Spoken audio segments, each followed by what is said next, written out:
Greetings out there in YouTube land. This is Morris Man. As always, I thank you guys for coming to my channel.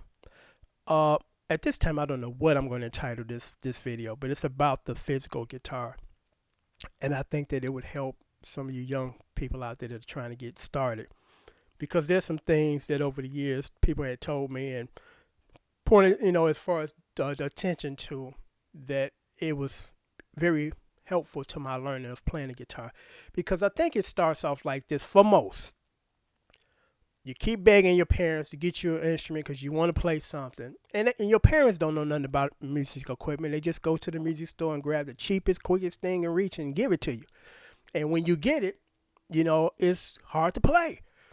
I remember my very first guitar was a shitty ass Tasco, and I don't know why people want to spend $700-800 on these on eBay, but I believe this is the reason why. It holds a certain memory, fond memory of their childhood. It got nothing to do with the quality of the instrument, because it's crap. But it's supposed to be crap because it was like $30 back then, or $20 to buy. So that's you get what you pay for.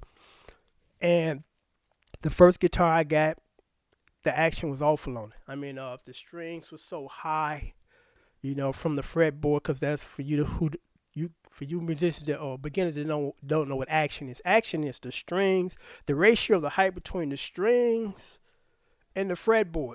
The lower it is, the easier it is, the more comfortable to play. The higher it is, very difficult, very painful.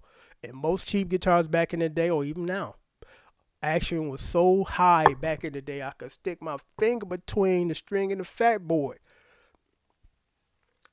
And we, as beginner musicians, believe that this is how it's supposed to be. And the professional guys play with the action crappy and they get through it. And so therefore we should be able to. When we don't realize at that time in our lives and learning the guitar is, no, you got some junk, and it's very difficult to play some junk, and your fingers hurt when you play junk.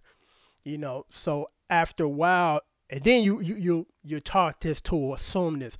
Well, I guess those musicians I see on TV and on wax, they have better guitars, they have better playing action. Absolutely. And I got to go out and spend $2,000, $3,000, $4,000 on a guitar to get there. No, you don't.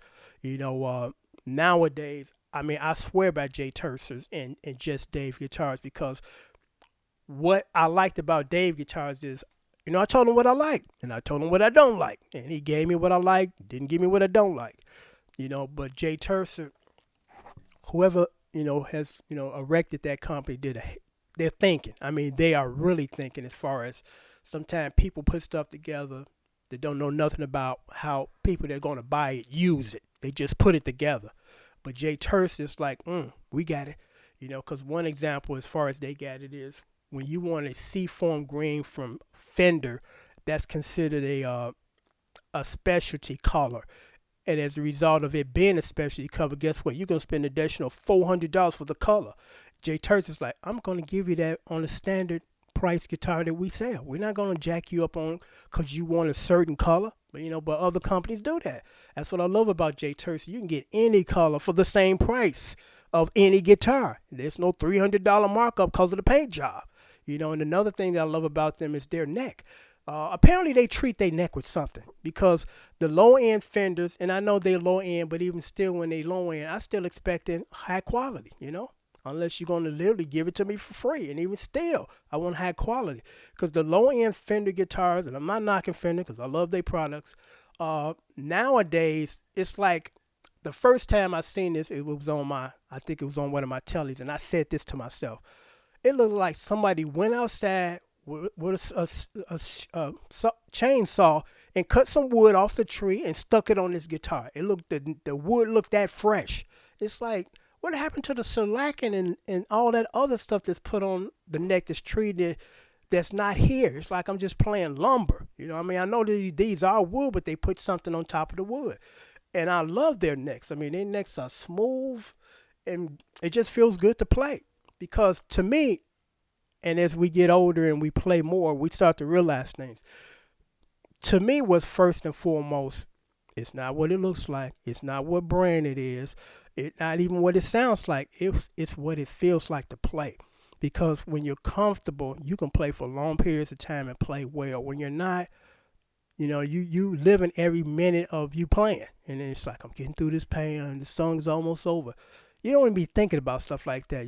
You want to have a guitar neck where it just feels good to play. You know, the action's pretty low. You know, cause everybody has a different opinion on that. You know, when I was studying under this guy who actually got me to the point of being able to play well, very well, and read sheet music.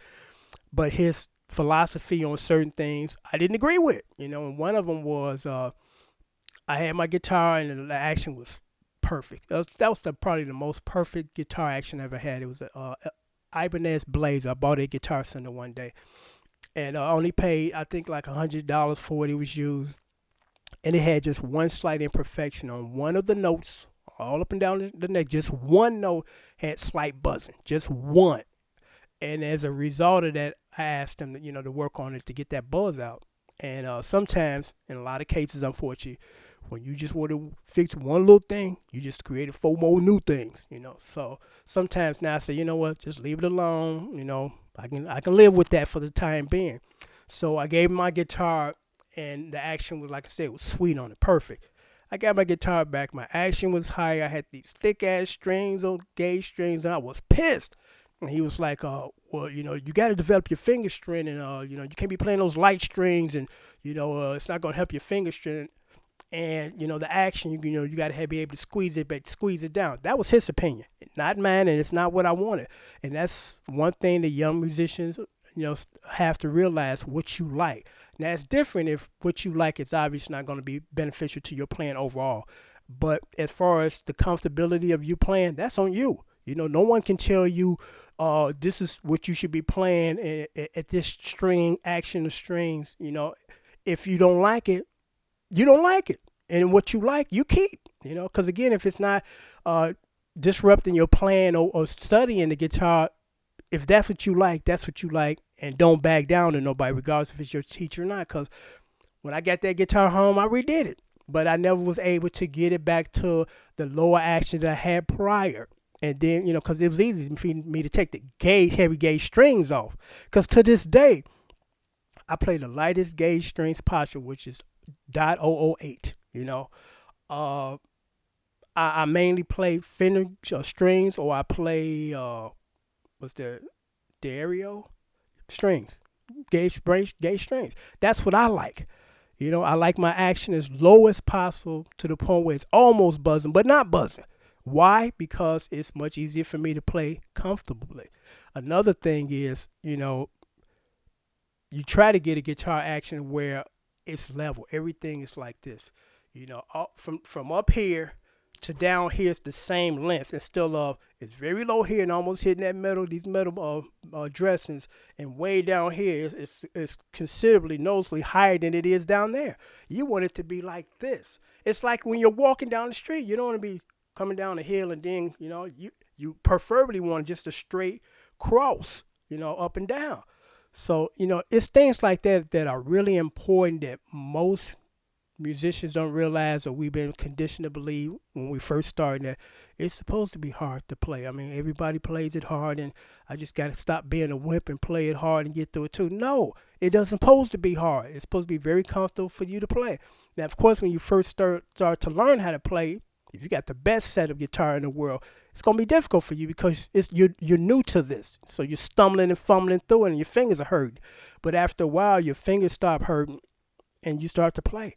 Because, my J Terses and my Just Dave guitars, I can play them literally all day long.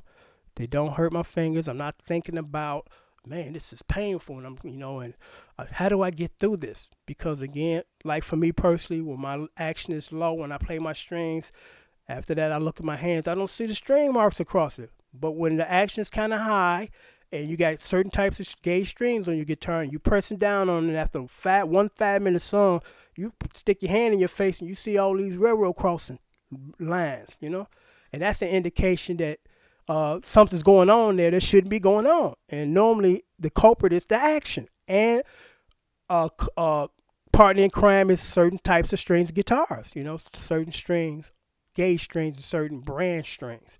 So I thought I would, do this video because, again, what's most important to most of us being a guitar player, and you might not even realize this, it's all about your action, how this guitar feels when you play it.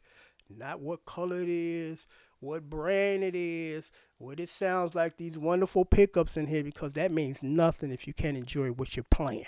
And you're not going to be playing too long if you're not comfortable. So I thought I would post this video. Just it's kind of a unacknowledged common sense. Because a lot of times we stumble through stuff and we do it quietly because we think this is the norm. And if we say something, we're stupid, or we're out of pocket, we don't know what we're doing, so we're afraid to open our mouths and say, something's not right here. I don't know what it is, but it's not feeling right to me. So until next time, take care and thanks for watching.